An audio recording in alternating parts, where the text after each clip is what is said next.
نحمد و نصلی علی رسول کریم، اما بعد، بسم اللہ الرحمن الرحیم۔ اللہ رب العزت نے انسان کو جو اوصاف بخشے ہیں ان میں اخلاقیات، عبادات، معاشرت، معیشت، اس کا حسن ظاہر باطن، اس کی سیرت موجود ہے۔ اور شکل و صورت نے تو ہمیشہ انسان کو مصائب میں ہی مبتلا کیا ہے کہ انسان اپنی اچھی شکل و صورت کی بنا پر تو کبھی بھی جنت میں داخل نہیں ہو سکتا۔ اگر آپ دیکھیں تو حسن یوسف، حضرت یوسف علیہ السلام کا حسن، تو اللہ رب العزت کائنات میں ہر چیز انسان کو دکھاتے ہیں، مشاہدہ کرا دیتے ہیں۔ یہ اسی لیے ہوتی ہیں تاکہ انسان ان چیزوں سے سبق حاصل کرے اور معرفت اللہ کی طرف بڑھے۔ حضرت یوسف علیہ السلام کا کتنا حسن تھا، اس حسن کی وجہ سے ان کو کنویں میں بھی پھینکا گیا، قید بھی کیا گیا، کس طرح کے ان کو الزامات بھی فاحشہ عورتوں نے لگائے، کتنی چیزوں میں وہ گرفتار ہوئے اپنی شکل و صورت، حسن کی وجہ سے۔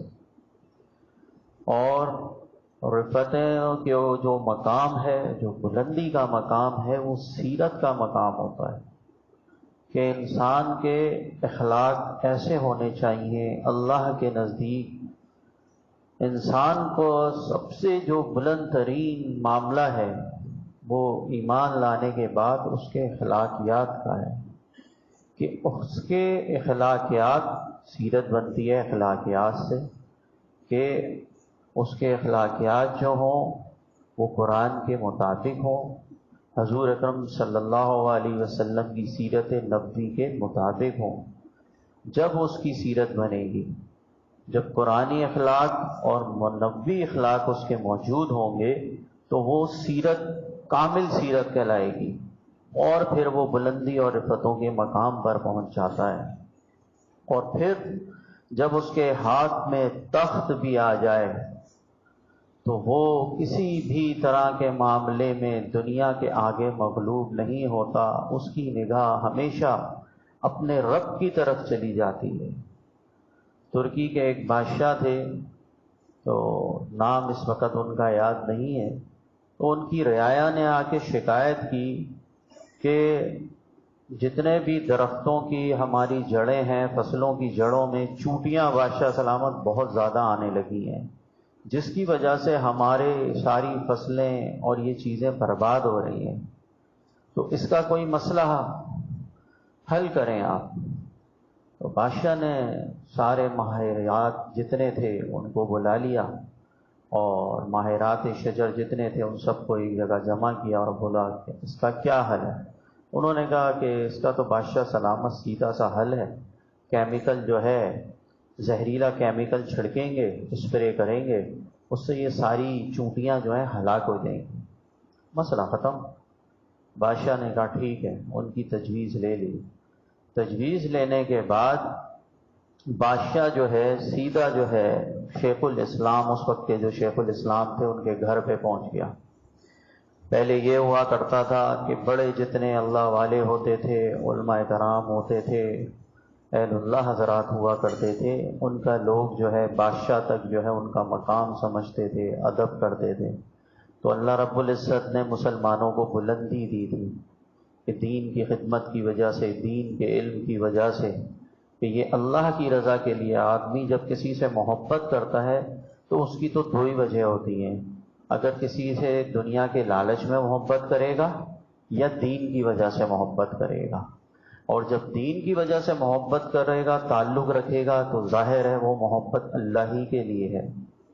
تو بادشاہ جو ہے شیخ الاسلام کے گھر پہ پہنچا، پتہ چلا کہ شیخ الاسلام صاحب کہیں گئے ہوئے ہیں، تو بادشاہ نے رکا لکھا اور اس پہ لکھا کہ چونٹیاں جو ہیں یہ ساری کی ساری فصلوں کو تباہ کر رہی ہیں، لہٰذا آپ مجھے یہ بتائیں کہ اگر میں ان کو اسپرے کر کے ہلاک کروا دوں، چونٹیوں کو مار دوں، تو آخرت والے دن کیا میری کوئی پکڑ تو نہیں ہوگی؟ اور یہ رکا دے کے آ گیا۔ اب شیخ الاسلام نے اس پرچے کے پیچھے آنے کے بعد جواب لکھ کے بھجوایا کہ اگر آپ انصاف قائم کر دیں، عدل قائم کر دیں اور چوٹیوں کو ان کا حق مل جائے تو کسی کو بھی ہلاک کرنے کی ضرورت نہیں پڑے گی، کسی کو ہلاک کرنے کی ضرورت نہیں ہے، ان کو ان کا رزق نہیں مل رہا، ان کو ان کا رزق مہیا کر دیا جائے۔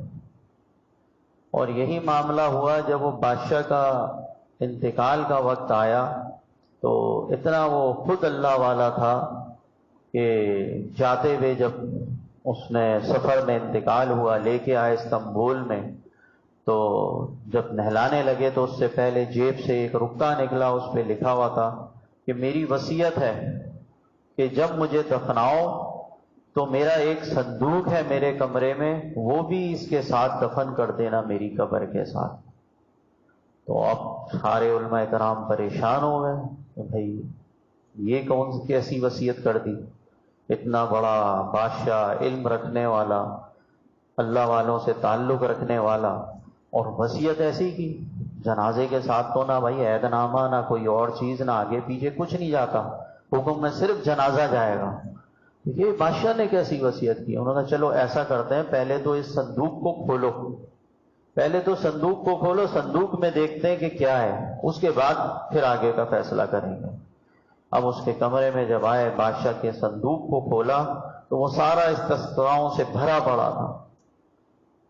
جتنے بھی اس کی سلطنت میں معاملات آتے تھے، مسائل آتے تھے، وہ سب کا فتویٰ لے لیتا تھا مفتی حضرات سے کہ اس کے پر مجھے فتویٰ دو کہ مجھے یہ کرنا ہے یا نہیں کرنا، یہ جائز ہے ناجائز۔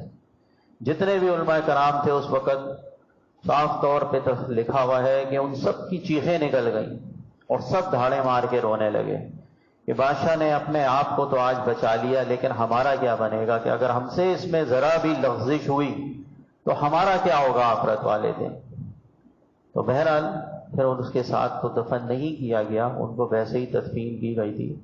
تو زندگی جو ہے انسان کی، وہ اللہ کی رضا پہ گزرنی چاہیے۔ اب ہمارا معاملہ یہ ہے کہ ہمیں پتہ ہوتا ہے کہ کیا جائز ہے، کیا ناجائز ہے، کیا حلال ہے، کیا حرام ہے، لیکن پھر بھی جو ہے انسان جانتے بوجھتے حرام کام کا مرتکب ہو رہا ہوتا ہے، حلال کام کی طرف نہیں جاتا۔ تو یہ آخرت میں اس کی پکڑ ہے، جبکہ اس کو چاہیے کہ اپنے نفس کو اللہ کی رضا کے آگے خم کر دے، سر کو جھکا دے، جو اللہ کا حکم ہے اس کے اوپر چلنا شروع کر دے۔ جب اس کے اوپر چلے گا تبھی معاملہ بنے گا۔ اور ہمارے شیخ حضرت مولانا عبدالواحد صاحب رحمۃ اللہ علیہ فرماتے تھے کہ بھائی قوت چاہیے ہوتی ہے نا انسان کو، کھاتا پیتا ہے تو قوت آتی ہے، یہ جو ذکر ہے نا، ذکر یہ انسان کی غذا ہے۔ اللہ والوں کی صحبت، ان کی صحبت میسر ہو، جو وہ ذکر بتائیں وہ ذکر کرے تو انشاءاللہ قوت پیدا ہوگی، تو گناہوں سے بھی بچے گا، عمل کی بھی توفیق ہوگی، کیونکہ انسان جیسے لوگوں میں بیٹھتا ہے ویسا اثر لیتا ہے، اس کے اندر ویسے اثرات پیدا ہوتے ہیں۔